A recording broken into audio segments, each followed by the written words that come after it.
Today we will discuss about the phylum Cnidaria, one of the fascinating and colorful phylum Cnidaria. Earlier it was called Cylindrata, and afterwards the phylum Cylindrata split it up into phylum Cnidaria and Tonophora. In the phylum Cnidaria, which is under your core A1, and paper is 1011 unit 1.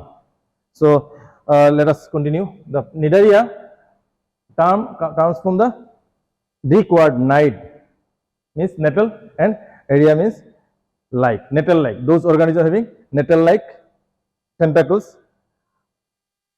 So which of the organism are found under phylum Cnidaria? You can see sea anemone, coral, sea pen, sea fan, sea Phylum, hydra, jellyfish, and Portuguese manopher. All these animals are under phylum Cnidaria.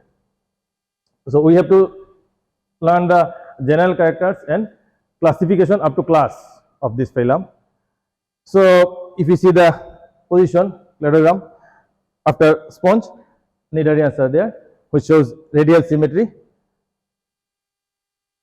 and the phylum includes 11,000 species of animal, colorful animals. Most of them are marine, except few freshwater species. And this class phylum divided into 5 classes: Anthozoa, Scyphozoa, Staurozoa, Cubozoa, and Hydrozoa. Let us see which are those organisms. And first we will see the general character. Aquatic, all those are aquatic animals. Most of them are marine, and a few of them are freshwater animals like hydra, and few jellyfishes are under jellyfish. Here you may see the hydra, one of the freshwater species.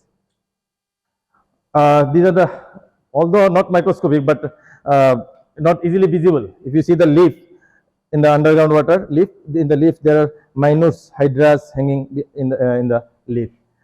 You see 25 to 30 millimeter in length. If you see the section of hydra, you can see the bird and hydra attached in the substratum. As we see the general character, it has radial symmetry. So you can cut the animal in equal halves in several, more than one plane. That's why they are said it is radial symmetry. That jellyfish, it is also showing radial symmetry.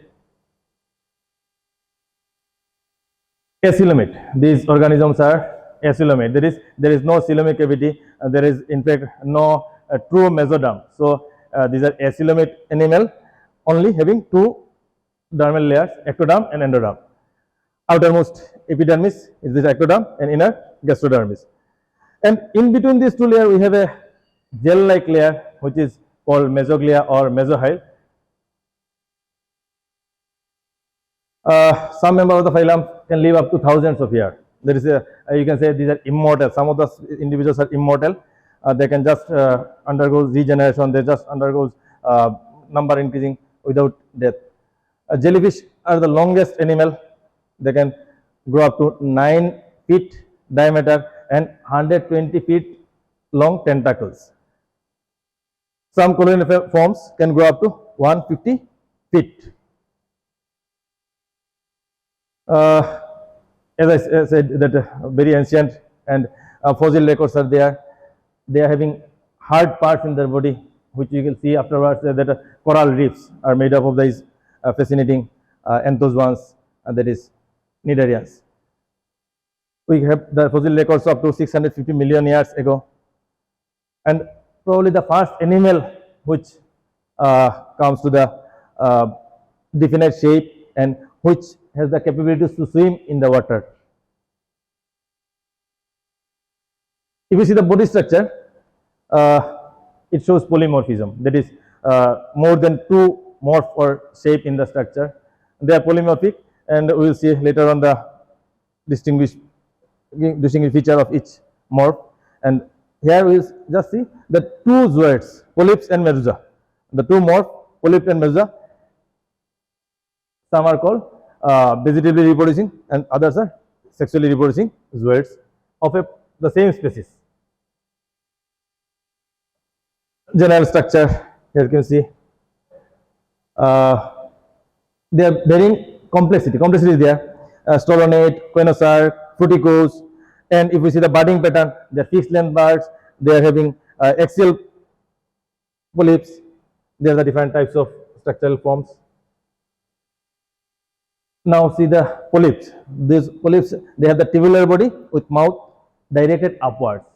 Whereas the medusa, the mouth will be directed downwards. The polyp, mouth upwards with surrounded by tentacles, and only have a small amount of mesoglia. Another thing is that in case of polyps, only mesoglia, little amount of mesoglia, but in case of medusa, you see the large amount of mesoglia, that is middle layer. The polyps are sessile, that is, they don't have the capability of to move, they don't have the power of locomotion, whereas medusa, we have the power of locomotion, they can move, they can swim in the water.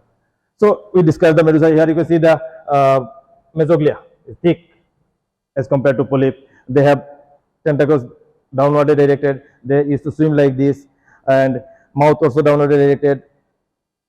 They are umbrella like. There is alternation of generation, polyp to medusa, medusa to polyp in the life cycle. One of the most important feature of that phylum is that the name Cnidaria shows. It has nide, nettle or stinging cell in present in the tentacles.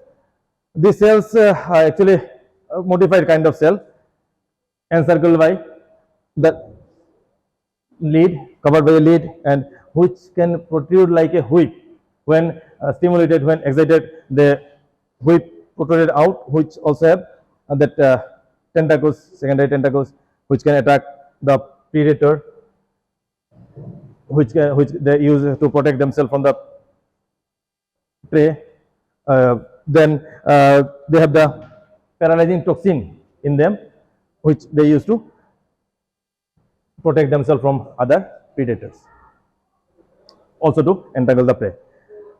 If we see the magnified view of the tentacle, here you can see the cnidocytes, and if we again enlarge the cnidocyte, a particular cell, stinging cell, nematocyst, then when excited, the nematocyst protrude the tentacle or whip, which you can see they have the another tentacles. Another picture of that cnidocyte with spines. And one most important thing is that those stinging cell, they used to sting, they used to inject a paralyzing toxin, not the electricity like other stinging organism or that electricity stinge. They used to inject paralyzing toxin, which paralyzes the small animals, or in case of higher organism, it will cause damage or injury in the body, which we'll see later. The penetrating, the stinging cells are of different types: penetrating type, volvulent type, glutinant type. So varieties are there. This is an electron micrographic view of the stinging cell. Here you can see the injury imparted by the tentacles of a jellyfish. Levels of organization. There, if you see the organization, they have the tissue level organization, don't have the organ level organization. There is no organization, organ formation. If you see the feeding, they are carnivorous and predatory habit, feeds on microscopic organism, planktons, nectons, and in some cases small fishes and other aquatic organism. With the help of tentacles, they used to paralyze the prey and then inject in the hypostome or mouth-like structure. The food digestive capacity is extra cellular digestion partially, and further digestion takes place in the intercellular, and complete digestive tract is absent in them because they don't have any anus. Whatever they used to take as food, they will digest it, whatever the possible, and then remaining part they will regurgitate, they will vomit out. So there is no anus, only mouth is there. So the digestive system is incomplete digestion. Here you can see one hydra taking one phytoplankton, zooplankton as food. Hydra is taking a zooplankton as food. Here again another jellyfish entrangled a fish, which will paralyze them with this, and then he will take the fish. Another sea animal taking fish Here you can see the half ingested fish in the sea animal. If we see the respiratory system of these Cnidarians, there is no distinct respiratory organ. It takes place the respiration by diffusion or simple exchange of gaseous with the surrounding water. Internal transport, there is movement of the food particles and all through simple diffusion process. Excretion, there is also no excretory organ, distinct excretion. It takes place by simple diffusion. If you see the nervous system, there is a response. The Cnidarians slightly developed then proliferance. They have nerve network throughout the body and nerve beings surrounding the mouth. Here you see the nerve network. There is no distinct central nervous system or cephalization. Only nerve network covers the whole body and encircles the hypostome. But those nerve cells are modified into sensory cell, chemoreceptor, thigmoreceptor, photoreceptor, and statocyst. Extremely developed in case of cubozoa. One class we will see where the photoreceptory organ is kind of simple eye with different kinds of lens. Extremely developed in case of Cnidarians. Jellyfish. Here you can see the jellyfish, and they are having the properties of bioluminescence. And here you can see this guy, Osamu Shimomura, Japanese scientist. He got Nobel Prize in the year of 2008 for the discovery of this green fluorescence protein from this jellyfish, Equoria victoria. So it's a good invention because for he got the Nobel Prize. If you see the locomotion, as I said, they are sessile. In case of polyp and in case of medusa, they have the locomotion, they have the swimming capability with the help of velum. And in case of polyp, there is an exception.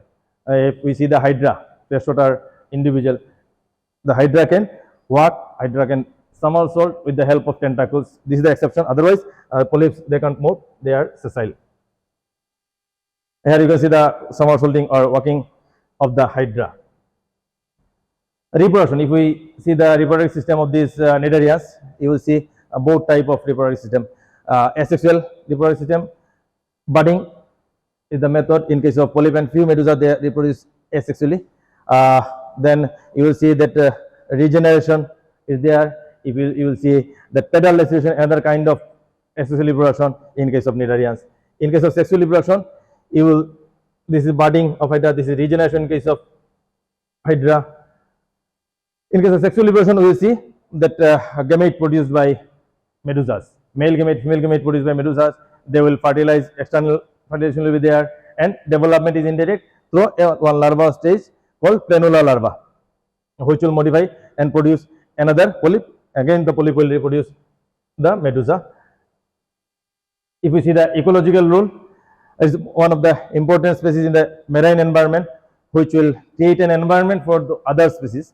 The predator, there is a relationship of prey-predator relationship. There is ecological balance, biogeochemical cycle, biological cycle they regulate. Neurotoxin produced by them is a matter of research and which is undergoing research work. Coral, this coral stone, gemstone we use for jewelries, building, reefs, and another thing is that coral reef, that Cnidarians establish the coral reef, which are the enormous vast reef upon which the human habitation is there. If you see the Fiji island, if you see the Great Barrier Reef, Australia, these are the dead or living byproduct of those Cnidarians that establish the coral reef. This coral reef protects the coastline. The symbiotic relationship of these Cnidarians with other organisms was also helpful, also significant in case of Cnidarians. Important parts of food chain is that they are taken up by other organisms and they used to control some prey animals. Economic importance, they are also same, at the same time they are economically important because the jellyfish in the different countries, people used to eat jellyfish, both fresh, raw cooked or in the form of pickled. Cnidarians are lethal to humans.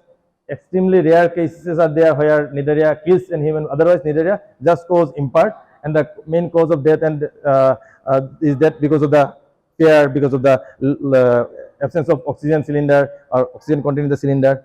Otherwise, Cnidarian used to pharmaceuticals, commodities, and the corals used to bone replacement. So today, This will be the few symbiotic relationship, and with this I'll conclude the general characteristics of this phylum, and hope we will see meet in the next class with classification. Thank you.